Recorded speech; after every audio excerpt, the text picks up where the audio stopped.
저기 계십니다. 여기 계십니다. 누가 먼저 말씀을 하실래요? 한 3분 정도씩. 네. 한번 간단하게.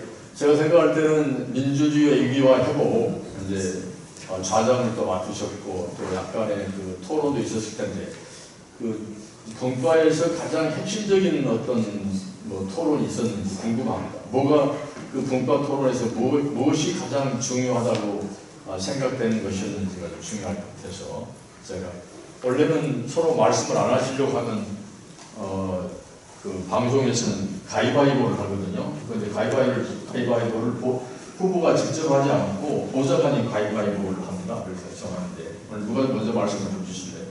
한 3분 정도씩 분과에서 있었던 가장 중요한 핵심들. 어떻게 할까요? 1분과부터요? 1분과가 너무나 그러면 좀 억울하세요. 이사님만. 네, 여러분 박수 한번 주시죠. 감사합니다.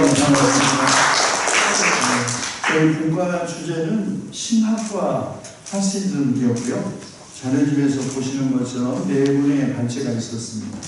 루터와 히틀러, 민족의 영웅, 신화 만들기는 종교개혁 이후 그 독일의 그 종교개혁의 상징인 말씀 루터가 어떻게 히틀러에 이르기까지 민족적 영웅으로 이렇게 만들어지고 그렇게 만들어진 민족적 영웅상이 후준을 지도자상과 결합될 수 있었는지를 역사적으로 검토하면서 소위 이데올로기로서의 민족주의 혹은 뭐 그것이 가지고 있는 문제, 그런데 여전히 우리 한국교회 안에서도 물론 역사적 배경은 다르지만 민족주의가 자칫 파시즘으로 변할 수 있는 그런 위험성, 그래서 모든 형태의 권력 비판이 있어야 한다는 내용이었고요. 칼바르트와 한국사회, 종교사회로부터 나치 운동, 이상한 교수님은 칼바르트라는 19, 20세기 세계 최고의 개신교 교부라고 추앙받는 칼바르트의 신학적 여정의 변천, 처음에는 이제 자유주의 신학을 배우다가 종교사회주의자가 되었다가 마침내 반나치 운동으로 움직여가는 그의 신학적 여정을 소개하면서 그 쟁점은 대부분의 권력 비판이 도덕적 혹은 뭐 정치적 담론 수준에서 머물러 있었는데 칼바르트는 이제 계시 신학에 비치해서 권력 그 자체를 향해서 심판을 하는 그런 신학적 비판에까지 이르렀다. 라는 점에서 바르트의 그 권력 비판의 급진성을 아주 잘 소개해 주셨고, 그 급진성이 1934년 바르멘 신학선언의 그 작성한 바르트가 그 첫 번째 주제를 오직 성서를 통해 계시된 그리스도 그 외에 다른 주는 없다 라는 첫 문장이 자신의 절대 권력을 주장하는 어떤 형태의 모든 권력도 상경화시키는 신학적 선언이다. 그리고 이런 비판의 관점은 지금도 여전히 유효하다. 그 다음에 이제 디트리히 보네프와 나치즘은 어떻게 신학자이자 목사가 아무리 독재자라 할지라도 그를 암살하려는 음모에 가담할 수 있는가, 살해야 되는데, 그래서 전쟁이 끝난 후 보네포의 그 복권이 이루어지지 않았습니다. 그가 그런데 그의 사형은 정당하다 이렇게 주장을 했는데 1940 사건이 지난 50년이 지난 후에 다시 베를린 법정이 복권 판결을 했는데 1946년 5월에 제정된 바이에른주의 법률이 나치의 불법적 판결들 자체를 다 무효화했기 때문에 별도의 판결 없이 복권이다 라고 했습니다. 어쨌든 흥미로운 것은 미친 운전자 이야기죠. 미친 운전자가 사람들을 막 치고 다니는데 교회는 활짝 끼고 그 자동차 뒤따라다니면서 다친 사람을 치유해주는 것이 교회의 과제가 아니라 그 미친 운전자를 끌어내려야 한다. 유명한 말을 했는데 한국에서는 정광훈 목사가 자기가 보내포 이 말을 미친 운전자를 끌어내려야 한다고 주장하는 참 웃지 못할 넌센스가 있었다는 것도 이야기가 들었습니다. 자, 그 다음에 마지막에 이제 칼빈주의 저항권은 임창세 목사님의 발제는 그동안 칼빈이나 칼빈주의에 대한 오해를 지적하시고 특별히 칼빈 신학에서의 그 저항권을 복원하는 것이 오늘 우리 권력 비판에 매우 중요한 신학적 정보가 될 것이다 라는 내용이었습니다. 이상입니다. 네, 박수 한번 주시죠. 감사합니다. 오늘 시간이 6시 13분. 그 다음에 2분과 하실까요? 네. 2분과 네. 접니다. 네. 6시 13분입니다. 네. 최성만입니다. 이화여대 명예교수고요. 2분과 보니까 서양의 파시즘 전체주의 이론이네요. 그래서 조금 다른 거랑 다른데요. 저는 여기 지금 정치학 되게 전공자들인데 저는 인문학을 전공했습니다. 인문학. 그래서 나름대로 의미가 있는 것 같아요. 왜냐하면 모든 학문에도 기초 학문이 인문학이고 바탕에 깔려있기 때문에. 그래서 처음 지금 강의를 이렇게 이렇게 해주셔가지고 저도 그렇게 하나 지금 생각하고 있는데 뭐 간단하게 이야기하죠. 첫 번째 파시즘과 자유복귀론은 여러분들 자유로부터의 복귀라는 책 아세요? 네, 사랑의 기술 소고 누구죠? 네? 에리 슈퍼, 네, 프랑스타파 멤버였습니다. 아도르노 토르카이머와 함께. 그래서 베냐민하고 연결을 해요. 제가 베냐민 전공자인데 베냐민의 가까이 지냈던 사람이고, 그 다음에 한나 아렌트와 전체주의, 이거 빼먹을 수 없는 주제네요. 그래서 이것도 흥미롭게 들었습니다. 홍원표 선생님 오랫동안 연구하셨고 책도 많이 번역을 하셨습니다. 그 다음에 칼 슈미트의 정치 주권론과 이해 상태. 이 칼 슈미트 상당히 논란이 되는 인물인데 독재론을 폈죠. 정치적 그리고 신학적 차원을 아우르는. 그래서 우리나라에서 약간 왜곡된 상태로 수용되기도 했지만 흥미있게 들었습니다. 마지막에 제가 이제 마트 베냐민과 파시즘, 베냐민의 삶은 파시즘을 빼놓고 공부할 수 없는데 결국 파시즘에 희생되고 맙니다. 1940년 마르세유를 거쳐서 베르린으로 넘어서 탈출하던 계획이 좌절돼서 그날 자살을 합니다. 이야기할 건 별거 없고요. 제가 개인적으로 생각하기에 사회심리학적인 분석이 중요한 거예요. 지금 경제적 원인, 자본주의, 그 다음에 모더니티, 근대성 문제 다 지금 중첩되어 있는데요. 전체주의나 파시즘은 20세기 이전에는 없었던 말이에요. 그 20세기 현상인데 사회심리학, 개인적으로 저는 사회심리학적인 분석이 그래서 에디시 폼이나 아니면 테오도 아도르노의 미니마 모랄이야 이런 것들이 중요한 그 자료를 제공해 준다고 생각하면 오늘날도 통하고요. 그리고 포퓰리즘은 오늘날의 파시즘의 형태인 분명하고 누군가 그러는데 파시즘과 포퓰리즘 어떻게 다르냐?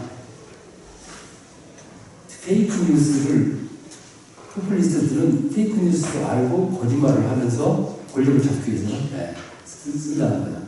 그런데 파시스트들은 그걸 믿는다는 거야. 믿는다. 그러니까 아리안적 우월주의 말이에요. 어쨌든 방신적인 형태인데요. 이런 현상이 다시 등장하지 않도록 그 혐오 정치 배타하고 이런 것들이 많잖아요. 그래서 사회심리학적인 분석이 중요한데요. 그 원인은 이제 사회에 있다는 거죠. 사회에. 그래서 개인의 성격, 권위주의 성격, 그것도 사회에서 만들어진 거거든요. 그래서 그런 쪽으로 여러분들이 좀 관심을 가져주시고, 프롬트, 라캉, 베르는 나이시 많은 사람들이 있습니다. 여기 에리시범도 있고, 그래서 그런 쪽으로 연구를 해야 하지 않을까 하는 생각이 듭니다. 이상입니다. 네, 감사합니다. 박수 한번 주시죠. 감사합니다. 3분 갑니다. 3분 갑니다. 예, 3분가라고 그러셨습니다. 제가 지금 시간이 네. 6시 18분입니다. 예, 3분과는 그 두 분이 독일에서 공부하셨기 때문에 독일의 정치 상황에 대해서 이제 그 특별히 파시즘과 그다음에 이제 그 대한당의 급부상의 원인을 분석하는 그런 말씀을 해주셨고요. 그리고 한 분은 이제 일본의 천황제에 대한 이야기, 그다음에 이제 제가 생태와 파시즘과의 관련 속에서 발표를 했습니다.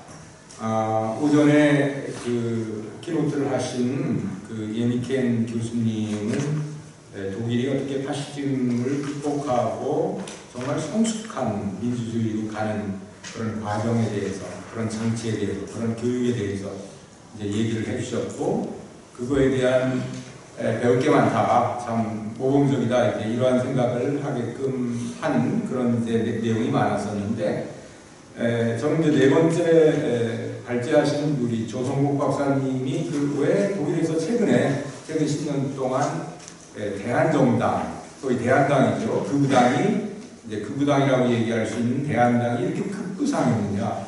저도 85년도부터 91년도까지 독일에 있었습니다만, 이렇게 대한당이 10% 이상, 심지어는 15%까지 득표율을 얻고 한 거에 대해서 대단히 놀랐는데, 어쨌든 그것은 최근에 특별히 2015년도인가요? 그 난민들을 100만 명 메르켈 총리 받아들이면서 일어났던 것이고, 그리고 독일 전반에 퍼져 있는 그런 불안감 등이 주요 요인이다, 그런 말씀을 하셨는데, 특별히 142페이지에 그 독일 대한당이 내세우고 있는 주요 이념들을 읽어보면 정말 아주 굉장히 놀라운 반독일적인 그런 것들이 제시되어 있어가지고 새로운 충격이었습니다. 사실 독일이 민주주의를 잘 가꾸고 세계적으로 모범적인 민주주의 국가라고 하는 생각이 이제 대부분 깔려 있는데, 대한당의 급부상은 독일 정당 제목처럼 정당 민주주의의 위기다라고 하는 것을 알게 하는 그러한 중요한 그 발표라고 생각이 됐고요.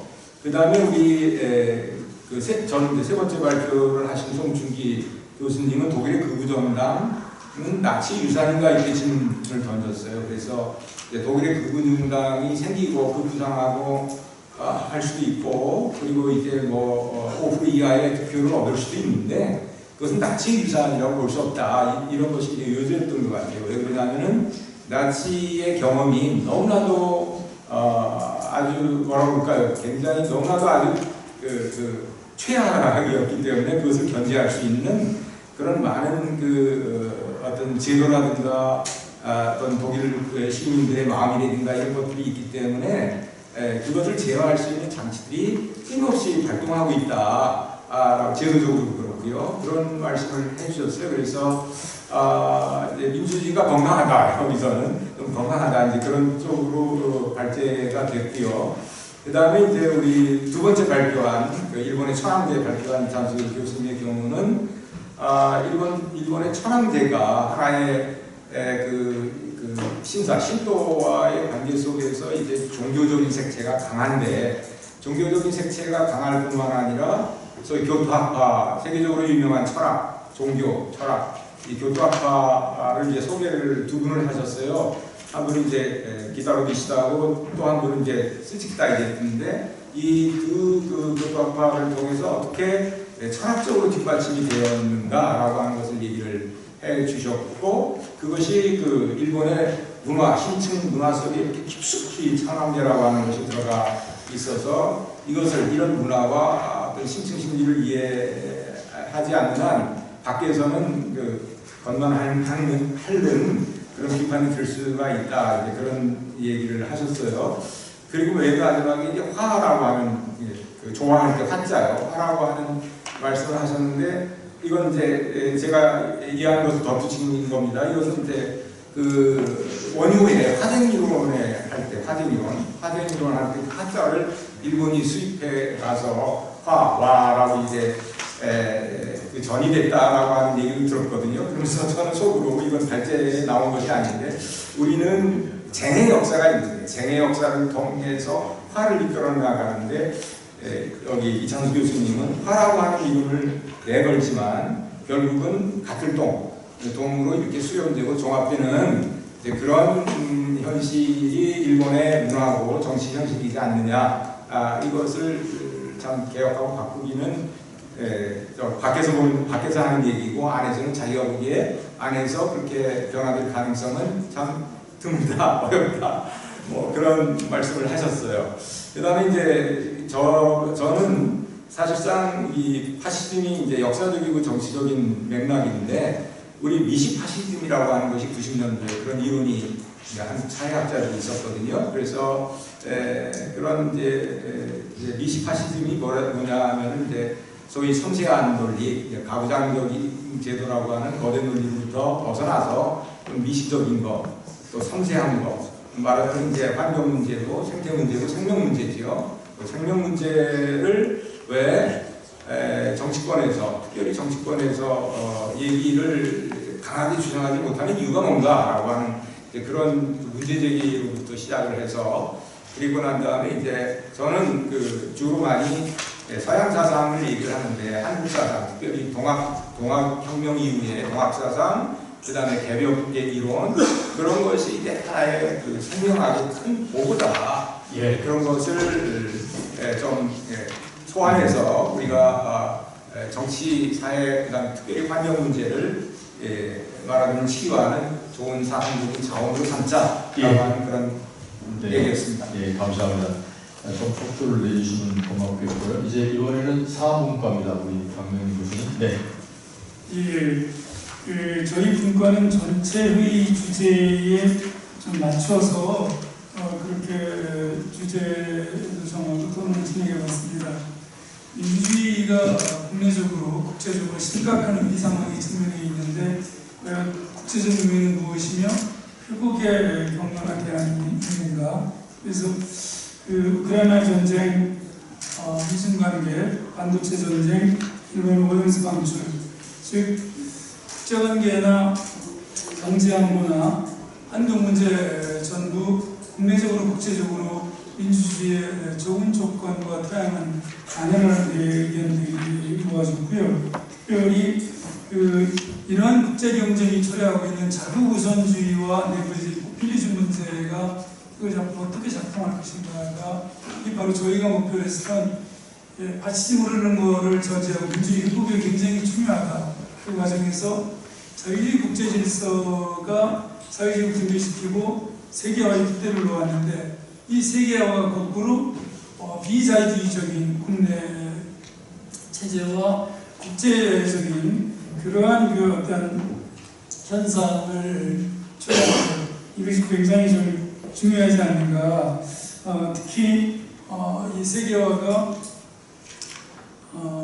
국내적으로 소수의 어떤 지배라고 할까, 그 정치적으로뿐만 아니라 경제적으로도 양극화를 초래하고 불평등을 심화시키고 어떤 1인 강성 지도자, 상층에서 1인 강성 지도자, 하층에서는 그 포퓰리즘, 이런 강화, 이런 양면적 현상을 어떻게 극복할 것인가가 논의가 되었습니다.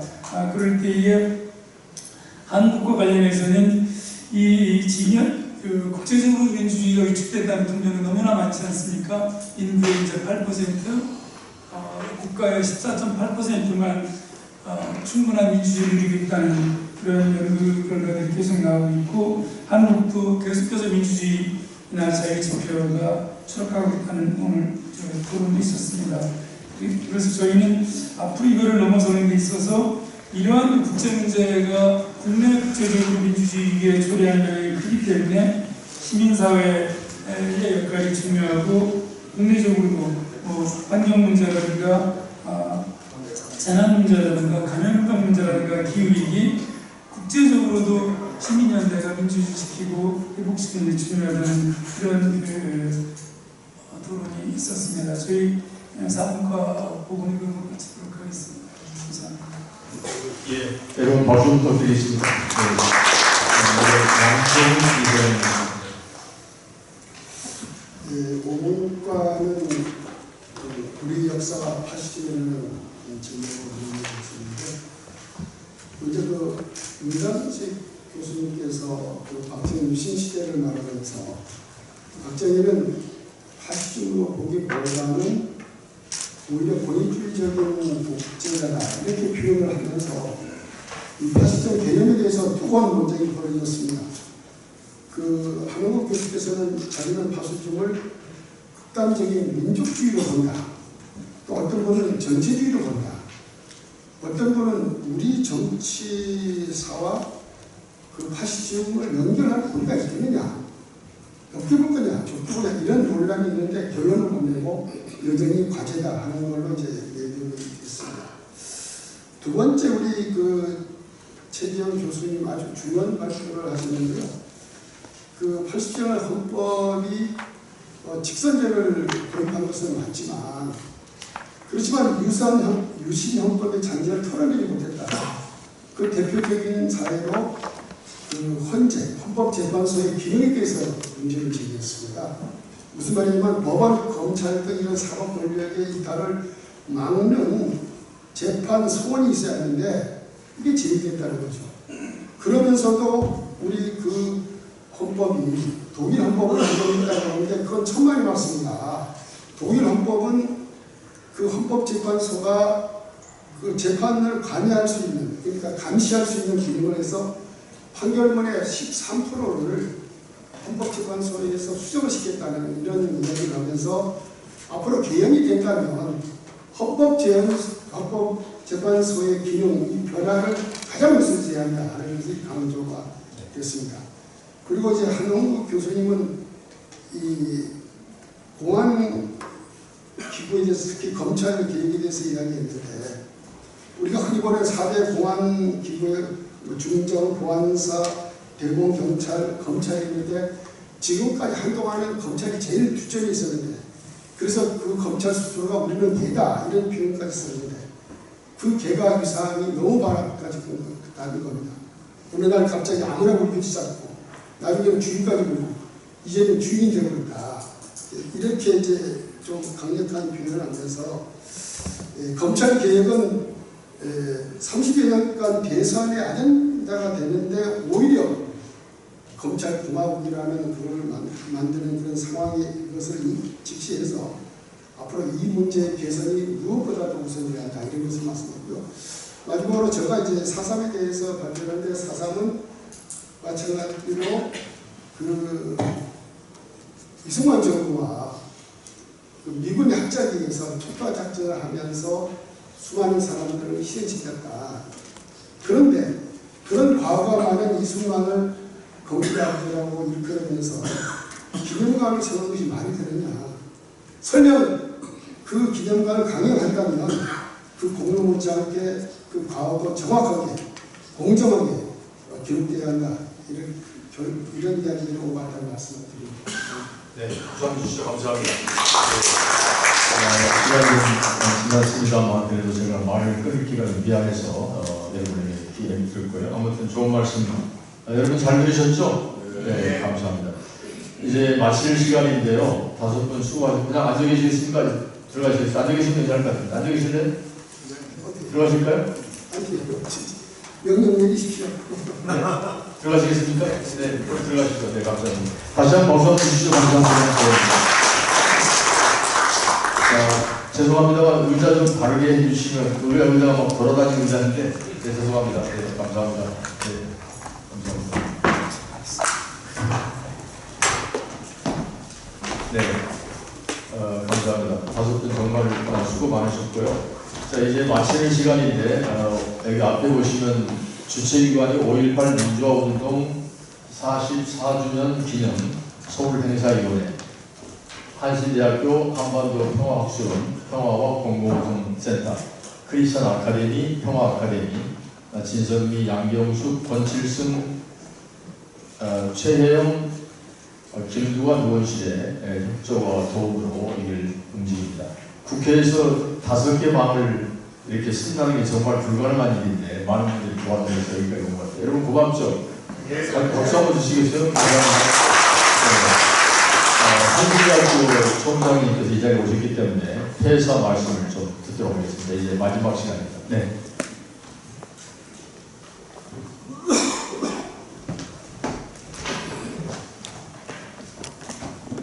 네, 안녕하세요. 마치는 시간에 이렇게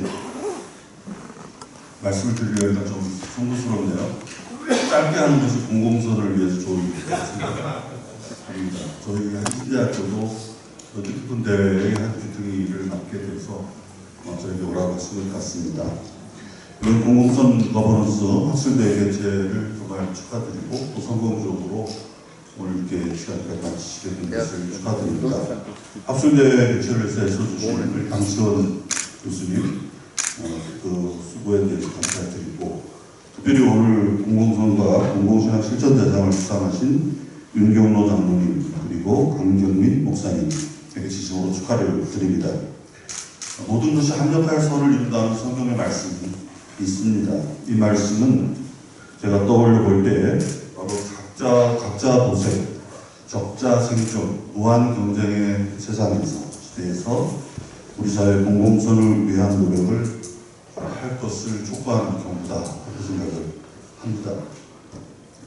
지금 우리 시대에는 주장하기 위기, 불평등의 위기, 기후 위기를 현대 인류가 직면한 가장 중요한 문제로 거론됩니다. 이 세 가지의 위기 역시 우리가 공공선을 함께 모색하고 추구할 때에 극복될 수 있는 것이 아닐까 생각을 해봅니다. 결국 공공선은 민주주의와 만나는 듯합니다. 민주주의가 파괴되었을 때 공공선이 무너졌고 공공선이 무너진 결과 수많은 인류의 문명을 파괴하는 전쟁이 시작되었습니다. 지금도 바로 지구촌 곳곳에서 파시즘적 흑대를 띠는 정치가 펼쳐가고 있습니다. 우크라이나와 중동 지역에서 전쟁이 시작되었고 우리 한반도에서도 전쟁의 암울한 기운이 감돌고 있습니다.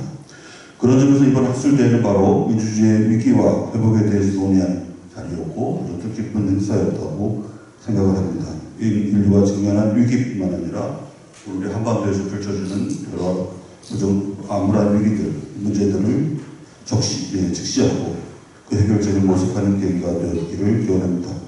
저희 한신대학교는 여러분 아시는 것처럼 한국사회 공공선을 위해 노력해왔던 역사를 갖고 있습니다. 자주와 독립, 인권과 평화, 민주화와 통일을 위한 노력이 바로 84년 한신대학교의 역사 속에 녹아있다고 생각합니다. 그리고 이러한 역사성이 저는 한신성이라고 표현하고 싶습니다. 며칠 사이 저희 학교에서는 저희 학교 한반도 평화학술원에서 김재준과 문익환 다시 도와보기 포럼을 했고요. 어저께는 5.18 광주 기념재단과 함께 시장과 한신인의 5.18 포럼을 개최하게 됐습니다. 오늘까지 이어진 과정들 속에서 우리의 모든 노력들이 함께 모아져서 앞으로 한국 사회의 더 나은 발전과 한국 사회의 변화를 위한 노력들이 되었으면 참 좋겠다 하는 생각을 합니다. 여러분 좀 늦게 와서 참여했지만 오늘 하루 함께 하신 여러분 모두에게 하나님의 평화와 축복이 함께 하시기를 기원합니다. 대단히 감사합니다. 네,